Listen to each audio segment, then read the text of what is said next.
Welcome to Rooted Rebels, the podcast for people who choose conviction over conformity and truth over trends. I'm your host, Michaela Nicole, faith-filled entrepreneur, Enneagram coach, and prosperity mentor, here to help you get rooted in your divine identity and rise up to rebel with purpose. Let's disrupt the patterns and become who we were created to be.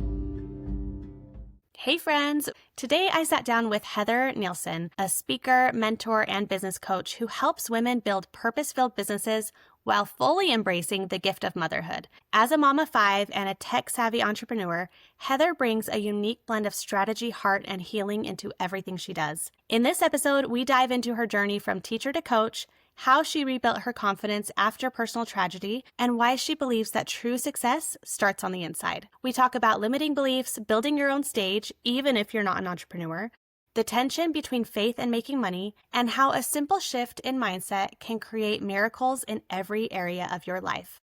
Heather also shares the powerful story behind her upcoming event, Divine Daughter, and why she believes forgiveness is one of the most rebellious acts of healing we can offer ourselves. This is a conversation about courage, calling, and creating impact in a way that's rooted in truth and aligned with who God created you to be. Let's get into it. Hello and welcome back to the podcast. I am so excited to have Heather Nielsen on the call today. Hi, Heather. Hey, Michaela. Thank you so much for having me. I'm really excited about this conversation. I'm so excited to have you. And it was really fun being able to connect with you. We had a mutual friend who kind of put us together. She was actually on the podcast before. Shout out to Heidi. She was so kind to connect us. And in our initial conversations, we really aligned on values and faith and different views on things. And so I've just been really, really excited for this conversation. So we talked about, before we started recording, a little bit about what you do, and your bio is in the beginning of this. But beyond that, kind of walk me through, because you have done events, you have taught people how to speak, right? And how to share their voice and their messages. So kind of walk me through your journey, how you got to that point. Well, that is such a story. And we didn't even talk about this. So this will be fun for you to hear some more details. So I really would say this kind of started, well, ever since I used to be a teacher. I taught high school science. And then when I had my oldest, I became a stay-at-home mom. And yet I've also recognized that I always just had this ambition and drive and always was doing like a side something, right? So for the most part, I had done several different things, but I was a real estate agent. I had my license in Colorado for 15 years. I also had a pretty successful doTERRA team, and I still love doTERRA and use it, but it's not my primary focus now. But it was actually in 2020, I had signed up for yet another personal development type of thing. And as I was listening to it, I was like, okay, I know like 95% of this. I should be teaching this. And so sure enough, then I signed up for a certification, went through the training. I actually went through it twice. The first time I didn't check all the boxes, so I got to do it again so I could be official. And then I was like, okay, so here I am. I'm a mentor, I'm a coach. And I really had no idea what I was doing. Like I knew the stuff, but I had no idea how to get clients or how to help people. So a friend introduced me. She was like, hey, I think you'd really like this gal. So I signed up for yet another thing. It was a free, 3-day or 5-day type of thing. And she was a business coach. And I was like, oh, this is like the missing link. Now that I have all the background stuff and I know the knowledge, now I can package it in a way that I can get clients. And so I started down that journey. I was in her course and had just been in it maybe right about a month. And actually at that time, my ex-husband committed suicide. And it was so hard. It was absolutely heartbreaking. It's now been 4 years and it's still there's times it's still just very emotional, but it also made me realize, oh my gosh, people need this information so badly. And so it also became kind of a personal, I don't know, just like kind of the oomph, like the why behind you, why you want to do your work is because you realize people are hurting and I know I wanted to help. So I first became I got to give myself my own title, and I was a faith-based positivity coach. And as I worked with people, it kind of went from positivity to success because they're so closely related. And then through my journey of continuing to coach people and take more classes, I was doing like a practice with some other coaches. And after we had done our practice session, I started asking them about their businesses. And it was actually then like that the light bulb and like just the spark came alive. And so I was like, oh no, this would be a great idea. And what about this? And you should raise your prices. And you aren't valuing all the work you're doing. You're working so hard and not making any money. And so from there, it was kind of this aha moment. And that's when I transitioned from just being like positivity and success into being a business coach. And then through that, I now am also a tech coach. So I help mostly women, faith-based or Christian women that want to get their tech and their business strategy dialed in so that all the work that they know and they love, they can get that automated and reach more people. So that's kind of how it went. But I do tons of events. And yes, I've taught people how to host their own events. And we're going to be talking about that today. So that'll be fun. Oh my goodness. Okay. There is so much that I want to unpack here. Like so much. You said that you were a teacher. Is that right? I did. I taught high school science and physics for 3 years. And then I did a little tutoring afterwards, but really don't do much in the school system. I realize now I'm still a teacher and I'm just teaching adults now. Okay, so you were a teacher and then stay-at-home mom, right? Uh-huh. So I'm curious because I love multi-passionate people because I am also very multi-passionate, and so I love seeing people's journeys like, oh wait, you were this, but now and then you were this and then now this. But I want to know what made you want to be a teacher, and was it something, do you think, that you were really excited and passionate about, or did you do it for other reasons? Such a great question. So, okay, when I was a kid, I would like play school, and my husband is like, "You did what?" Like, it was so weird to him. I was like, "Oh yeah, we played school," and I was always the teacher. I always had to. So I think, yes, it was just something I love doing. My mom has been a teacher for over 50 years. She still tutors people over Zoom. Like she could have retired, but she just keeps teaching because it is so much something that she loves. And she truly is gifted at it. And she teaches math.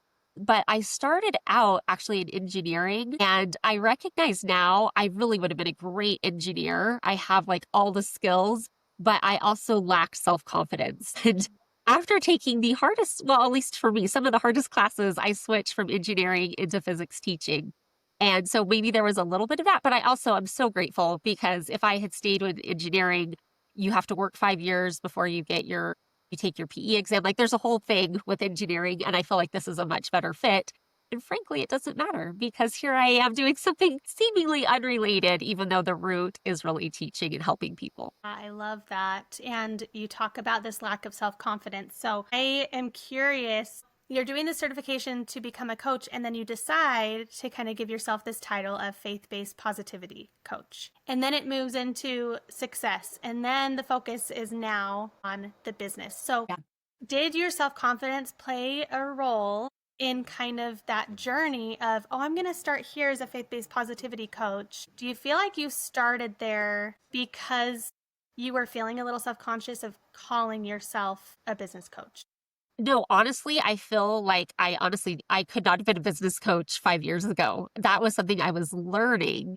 And yet now that I've taken trainings from multiple really amazing people, it's something that does make so much sense to me that I'm like, I I actually love this and I'm good at it.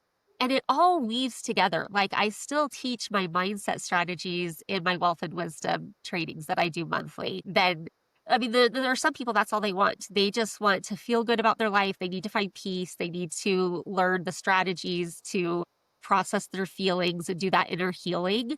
And the thing is, we all need that no matter what we are, whether we are working in corporate, whether we are stay-at-home moms or they're teachers or whatever you're doing, we all need to do that inner work and heal inside to become better. It just so happens that then some people I can help with their business because I'm still doing all of those same things as my business grows and I'm getting on more stages and my impact is growing. I still do the inner work every single day. And so I feel like that's something that I'm always going to be able to share with people. I love that because business is so intertwined with that inner work and all of that. And so it is such an important aspect.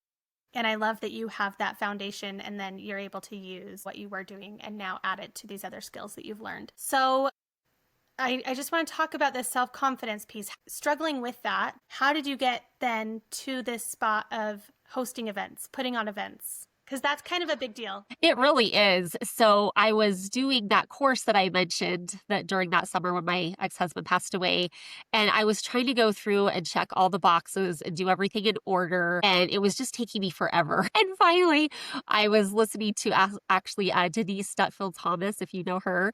And she talked about when she was writing her first book, she picked a date and she started telling people, my book will be available such and such date. She hadn't finished writing it yet, but she picked it and then she's like a deadline person and she like rose to the occasion. And so listening to that, I was like, I'm picking a date. I might not have all the boxes checked, but I'm picking a date. So I did. I picked a date in November and I taught what at that time was my first course in that arena. And it was called Happier for the Holidays. And so I put the word out and I did it. And then actually that opened so many more doors. Like I was on a summit shortly thereafter in January of the following year. I mean, so just a couple months later, that's when I started doing my wealth and wisdom trainings. And then the following kind of late summer, early fall, I did my first summit with my business partner. And so it's one of those things like just by picking that date and being like, no matter what, I'm doing it. I'm doing it. Even if I don't feel ready, I'm doing it. And that was really the key. And I just needed that little push and then rose to the occasion. And then things have just been snowballing in a very good way ever since. Oh, that's so inspiring. Just that message of, you don't have to have everything perfect. And you also don't need to know everything, but pick a date and stick to it and you can figure it out along the way, right? Absolutely. And I even tell people if you pick a date and no one shows up, still do it, still present, still act as if you are, because there is power in that. Because first of all, you're practicing, so you'll get better for the next time. But also you're telling the universe, I'm ready, send me clients. And so, yeah, once you pick a date, you stick with it no matter what. Even if it's kind of a flop, you're just going to do it anyway. Wow, I love that so much. So do you still have a faith aspect to your business? Absolutely. And we will bring that up at the end. I have an event that's my second annual event for Christian women entrepreneurs. And we will tell everyone a little more about it and then make sure they get your link and a coupon code because it's so who I am through and through. I can't separate my faith from my business. It's just who I am. Same. So how have you stayed rooted with maybe doing things that, I don't know. I don't know if you feel this way, but have you ever felt like what you are doing is not the norm? What you are doing is maybe not the norm in either your family or where you grew up or anything like that? So my father is an entrepreneur and I actually like my grandfather was. So I have generations of entrepreneurs in my family. And I think because of that, it doesn't seem as weird to me. Also, it's so important who we surround ourselves with. And so I've surrounded myself, like my Facebook algorithm, I get so many things about entrepreneurship and coaching that it seems normal. Like I think that's what's normal. So when people talk about like drama that they see in their socials, I'm like, I don't see that drama. The most drama I see is from family members. And I've even chosen to mute family members for 30 days because I didn't want to hear about their drama. But I've been very careful about what I follow and don't follow. And then I've really stepped into the identity. It's such an identity piece. Like once you have taken on that identity, it feels so good. But I think there is a space where you're like still bridging that gap from maybe stay at home mom or corporate or teacher or something and you're stepping into your entrepreneurship that it feels a little weird. Like it feels like you're wearing something that doesn't quite fit. But the more you do it, the more comfortable you get. And then the more you surround yourself with networking opportunities and being in places that have similar minded people, it feels more normal. Yeah, that is so important. The identity piece, and then also who are you surrounding yourself with? Are they helping you and, supporting and encouraging you to step into that identity and be your best self, or trying to, bring you back to where they're comfortable, where you are. Exactly. That is so Yeah. true. Yeah. So you briefly talked about your ex-husband, and I'm so sorry for your loss. I can't imagine. I want to know how were you able to stay rooted in that? Had you already started your entrepreneurship journey at that point? Yes, we had been divorced for like 11 years. And my doTERRA business was very established by then. My new business was my coaching business. And honestly, I bounced from, I also had previously been a real estate agent, which is entrepreneurial. So it's just taking on different parts of being an entrepreneur. As far as staying rooted, it's almost like that's where I grew my roots because it was someone like he and I actually got along fairly well. And I had sent him things like, hey, here's a journaling exercise you could try. Oh, here's this. And for whatever reason, whether he did, I don't even know. But I had tried to help him the way I could as an ex-wife, right? But, co-parenting and all that. And it really is where I kind of put a stake in the ground and is like, no, this hurts so bad. And if I can help another family not go through this, it'll be worth it. And so that really helped me really. And that's why I can't be like just a business coach because it always goes back to the mindset and the inner healing and all the stuff that's related to that because it's so important. The financial success doesn't even matter if you're struggling personally. So that's why they're so important to do both and they interrelate because as you're doing better personally, your business will do better also. Yeah, that is something I always tell people is I don't feel like there's anything like business to make you do this kind of inner work. Yeah, my first business coach said something. I can't remember exactly what her line was, but like this is like the container of doing personal growth. And you're like, oh yeah, it is. Oh my gosh. I mean, I just feel like it challenges you in ways that other things don't usually. Like it can be pretty crazy that way. So it does really go hand in hand. You can't have one without the other. So yeah. I love that you're able to focus on that and help people with that, and that was really a catalyst for you in deciding to help people in that way. I think that's really powerful. So we talked a little bit before this about the concept of waiting for permission. So what was your experience with that? Yes. So even though I had been doing these other business trainings and had my certification and all these things in the past, being both a teacher and being a real estate agent, those are highly regulated. Like you have to be, like for being a teacher, you have to have a degree, you have to be licensed in your state. You have to have continuing education. Like there's all these things you have to do to be like, yes, you may now go in a classroom and teach people. And with real estate, it's again, highly regulated. You have to learn like real estate contract law because you're like preparing documents that will hold up in a court of law. And then you have to pass tests and pay licensing fees to your state maybe because of that, or just maybe because of who I am.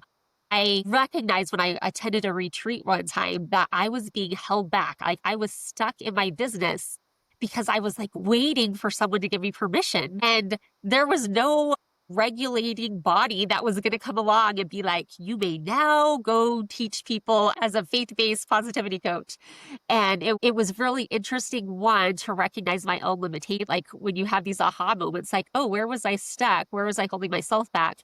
But also like, oh, okay, I can do this. I have like all the permission I need. It's myself. And so that was a real turning point in my business where things started taking off much faster then. Like things started growing faster because I was letting go of some of those limiting beliefs I had held for myself. Wow. And do you feel like you were ever waiting for permission, not just from yourself, but God? Was that ever a thing for you? Oh my gosh. Yes. So as a faith-based coach and still very part of my life today, I really struggled. Like, how can I ask people for money if this is just like glorified Sunday school? Like if this is just a ministry, no, I'm not going to be like charging people money to teach them about the Bible or teach them about faith or whatever. So it was a real struggle. And I had to work through it as I realized like, okay, there are music artists that make a lot of money and they're teaching or their singing is all based in faith and based in gospel or whatever it is, worship music. And then also a lot of people that I highly look up to and honor as leaders in church, that they write books, and people like they sell lots and lots of copies of books, and I know they make money that way. And I was like, okay, I need to separate like ministry from my business. And there's some crossover because I'm still teaching about faith and God and Jesus and bringing these things up. But it doesn't mean that I can't take money. And it doesn't mean that God doesn't want me to make money. Like, yes, if I'm doing work and it's not just something that's part of like my church responsibility, absolutely, you can make money in that. But that is something that I've had to work through. And I feel like it still pops up on occasion. Yes, I know it, and like I know it intellectually, but sometimes I'm like, okay, am I crossing that line? Where do I just need to give because this is what a believer does? This is where some of faith shares their testimony versus I've worked hard, I've created this, I can charge for this. And it does come up, and sometimes I really do examine myself, like, okay, where am I crossing a line that I shouldn't? So Mhm. I look at that as well. I love that mindset that you have and how you kind of check yourself there. What would you say are some of the either common limiting beliefs or limiting beliefs that you yourself struggled with this whole thing, whether it was about God or about yourself, but this concept of like waiting for permission and just getting started? Oh man, so many things. I think some of it goes back to generational beliefs that like men are the breadwinners and women are the nurturers. And so I was a stay at home slash working from home mom. And so I think there's definitely some roles there that at times were having to be navigated. I mean, I still navigate those. I'm sure my husband sometimes wishes he just has had a wife that took care of the house perfectly because I am not that wife. We use paper plates a lot at our house. That's just the kind of woman I am. And so there's gender roles, right? About like, okay, what's appropriate. And yet there's so many people that do have a dual income household, right? So I mean, that really does not need to be part of it. But the other thing, and maybe this is the bigger thing for me, is having to balance because I do work from home and I have my kids. And right now we're recording this in summer, school will be starting soon.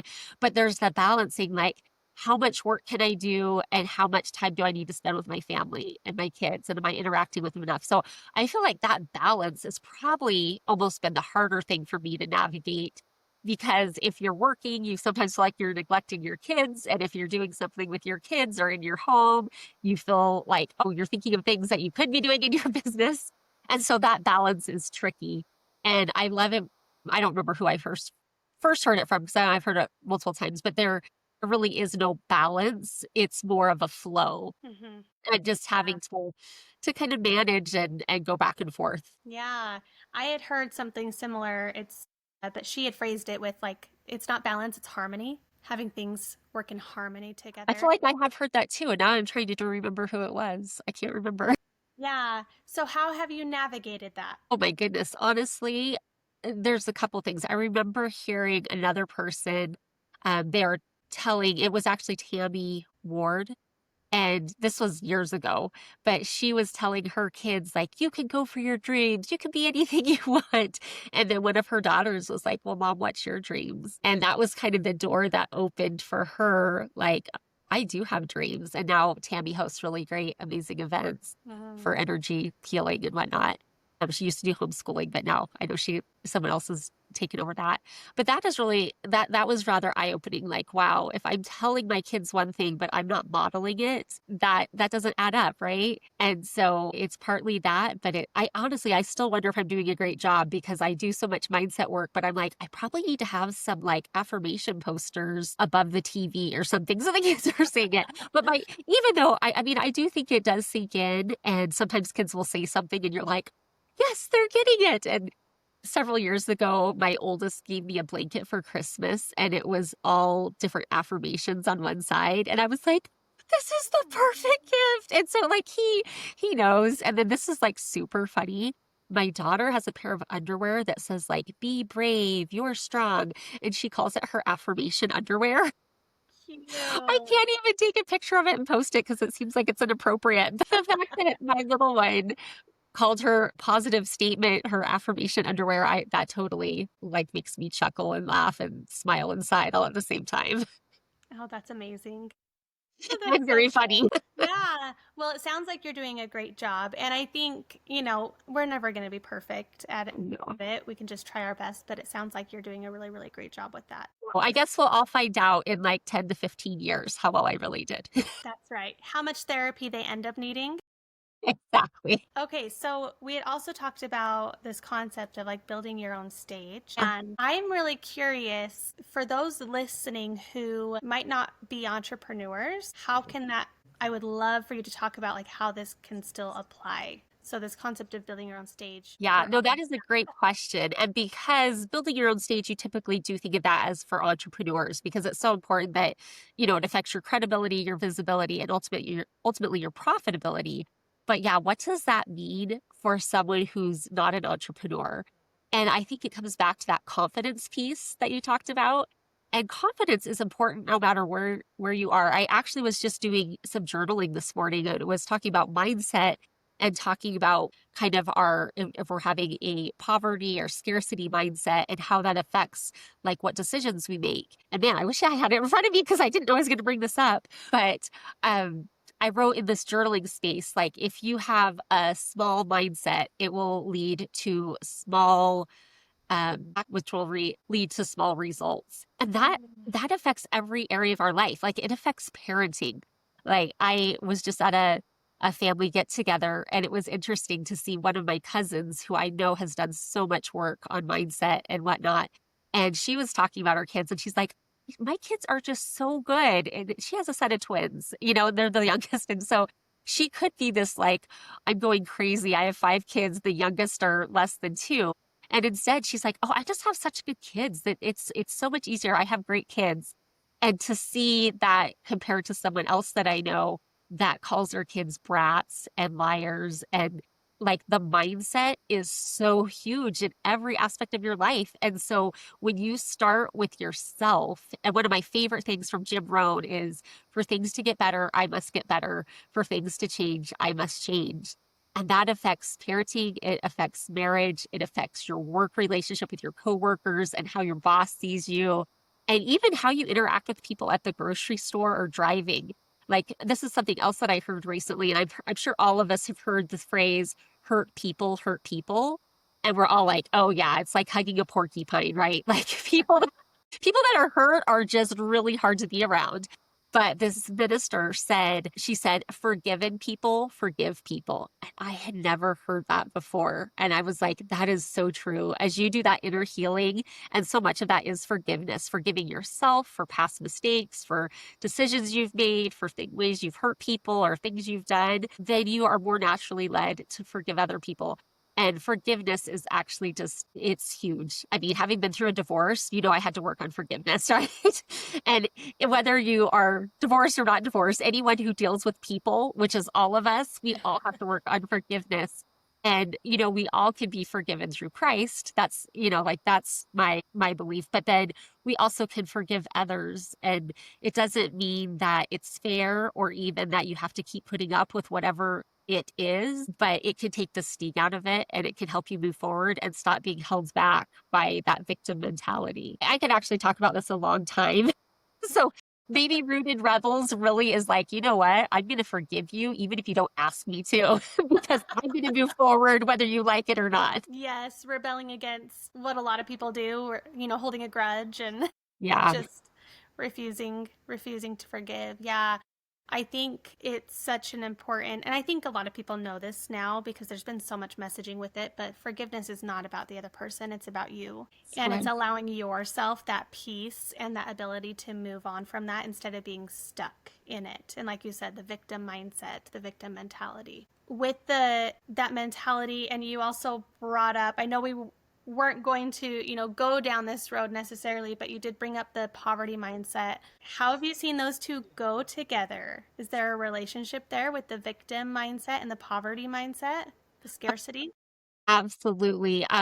I'm actually in a course right now. So I've taught a course called Money Miracles. And so I've taught things about staying in the right vibration. And I mean, there's a whole course with it.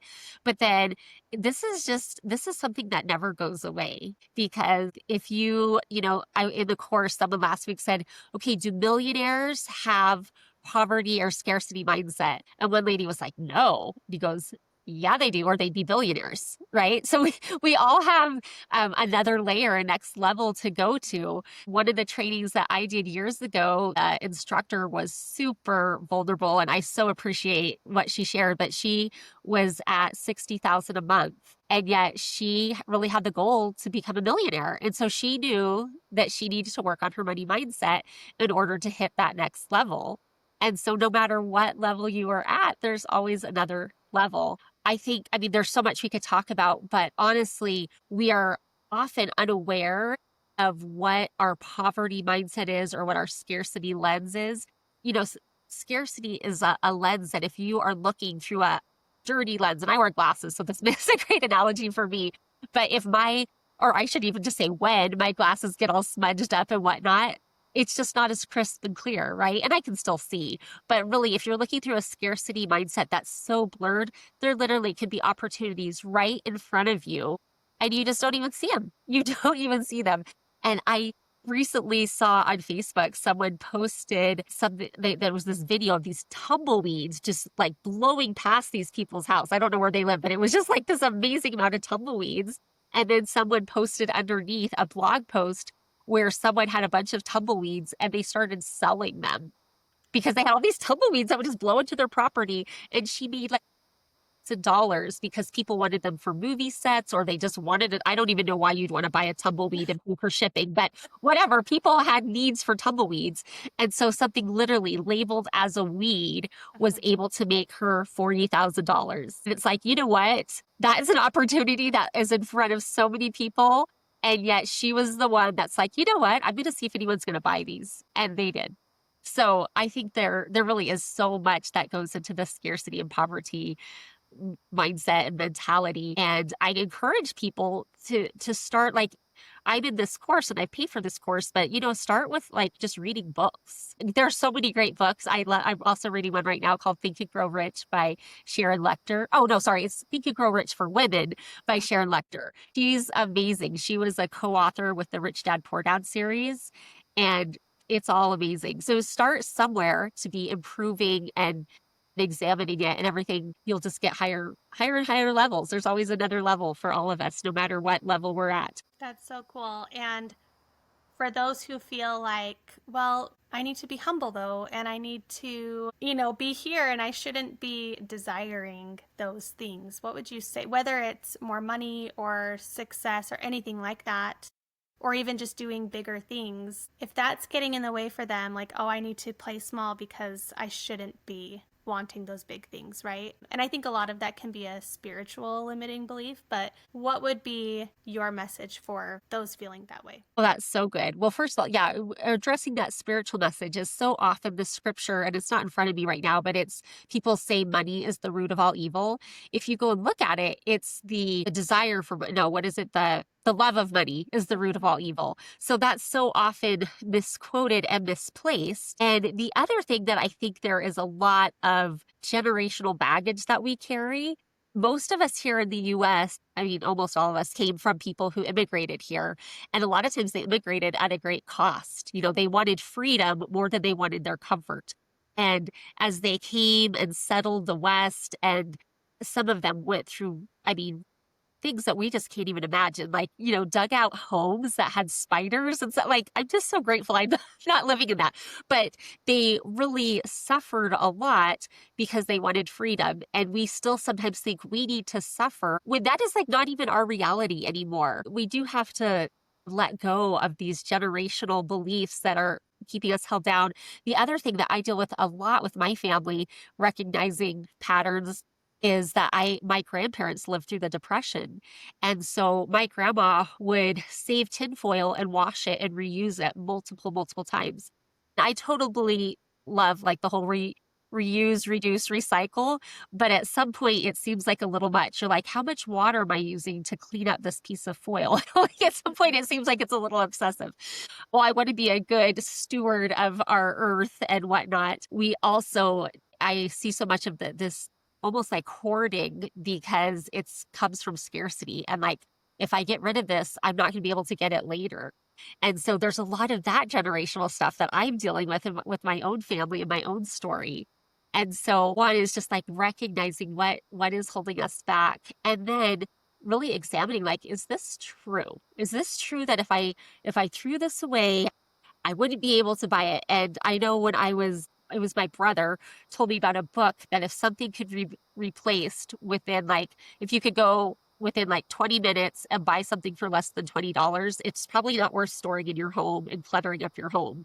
And yet so much of us are like holding on to things. Anyway, I feel like there's just so many different layers here that we could talk about, but really God doesn't want us to suffer. And the one thing I love talking about is how money is a multiplier. And so, pardon, if you are a good and generous person, when you get more money, you get to do more good and you get to be more generous.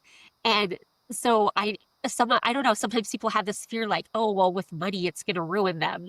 No, it's not. It's going to multiply whoever you are. And so if you like the person that you are now, you're going to like the person that you are with more money and you get to help more people. And that is actually one of my goals. I can't wait. I haven't put a dollar amount. I probably should put a dollar amount, but one of those big checks that you get to write a big donation and like give it to someone. That's something that I want to do there. I'm giving from my overflow because I have so much that I'm very able to be generous with causes that are close to my heart and helping people in ways that are significant.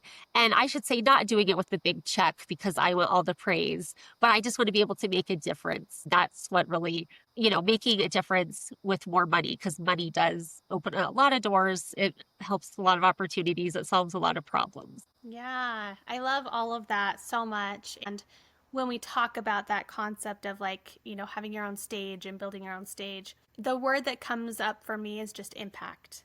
It's all about just having more impact, whether we're talking about, the visibility and building a business or having more money or being a stay-at-home mom, like whatever it is, it's just having that impact. Yeah. And honestly, if you are a mom, if that's like maybe some of our audience, the stage that you are, there's little people watching you on your stage. And so what do you want? Do you want them to see that you're stressed and crying and upset and yelling? Or do you want to have a stage that when they're upset, you're the one comforting, you're the one who's able to help them and they don't see you as like falling apart? Now, mind you, we all have moments. I actually had a stressful moment yesterday that I was like, oh my gosh, that's so not like me. What happened? But normally I can handle things very well. And I'm grateful for that because I know that it's because I've worked on myself that I can handle that. Yeah. I want to hear about your event coming up. Thank you. I'm really, really excited for it. It's called Divine Daughters, right? Yeah, it's Divine Daughter. And this is my second year doing this. And the theme this year is Expect Miracles. And it is geared towards Christian women entrepreneurs. However, we're not like going to check out the door to see if you have a business, right? So really anyone is welcome to come. It is in person in Layton, Utah. And then it's also going to be live streamed. Now, drum roll, the keynote speaker is Elizabeth Smart. And I am so excited to have her because her life really is a miracle. So I know that we will learn so much from her. We also have a wonderful array of guests. Some of them are going to be talking about money. So if like the idea of money is coming up, that's something that you're interested, those of you listening, you'll definitely want to at least get the online live streamed version. It is November 7th, which is a Friday. And we'll make sure in the show notes, we'll make sure to give you both a special link to use and then a coupon code where they could get $20 off for the in-person ticket and then $5 off for the online ticket. Which is so generous. So thank you. I'm so excited to be able to give that code to people and have them be able to get a discount for that amazing event. And I am so excited that Elizabeth Smart is going to be there. She is just incredible and has such a faith-filled, powerful story. And the theme of Expect Miracles, which, we talked about the scarcity mindset a little bit, and expecting miracles is the opposite of that, right? Exactly. And you know what? I'm also going to give you another link. I have done a training about forgiveness, and I want to make sure I get that to people because even though we talked about it, it's often we know we should forgive, but how? And so in this training, I share 3 techniques that have helped me forgive because the should down to your heart is not always a direct line. And so I'd love to share those techniques with people too. So I'll get you that link as well. And that's just a free training anyone can pop on and grab that. Thank you. Thank you so much. That's so generous. So talk to me a little bit more about the event and what people can expect. It's just a one-day thing, right? It is. It's one day. Like I said, it's live streamed and in person. And we will have a series of speakers. It is for Christian women. And so we'll be bringing up the Bible. We'll be talking about Jesus and the Holy Spirit. And the thing is, it's one day, and someone even asked me, like, does this really count as a retreat if it's just one day? And I actually Googled it because I questioned myself, like, should I call it a women's conference? Should I call it something different? But this is the second year we're doing it. And the difference between a conference and a retreat to me is how you feel.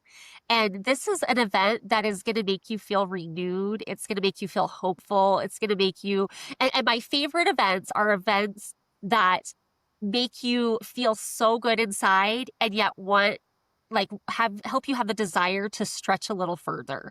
And that's what a retreat is to me, where your spirit is renewed and you want to do better. You want to grow closer to Christ. You want to see more miracles in your life, and you just want your hope, and you just need to be restored. And that's what this event is about, is to help people leave feeling so much better. And you know what? I purposely chose November, like early November, because it's before the holidays. So I feel like it's such a great time to get your spirit renewed. Then we go into Thanksgiving, we go into Christmas, we go into Hanukkah, and then we get to start the new year. And what a wonderful way to close out 2025 and be ready for just the most miraculous 2026. So the timing of the event is even very intentional. Wow, that is so powerful. And I love all of the words that you use to describe how it will be and how it will make these women feel. I think that's so needed. And I love that you've just been so intentional with the entire thing, and it's going to be so powerful. So thank you so much. And it was really just an honor to be able to hear parts of your story and hear your wisdom today. Well, thank you so much, Michaela. It's been great to be here. And I love what you are doing. Rooted Rebels is such a great name because we all want to feel a little rebellious. We're not going to just let society tell us what we're going to be, but rooted. And because that is a key to fulfillment and purpose. Thank you so much. You weren't made to blend in. You were born to stand tall in truth. If this episode spoke to your spirit, share it, leave a review, and keep walking this path with us. Dare to disrupt, rebel with purpose. Become who you were created to be.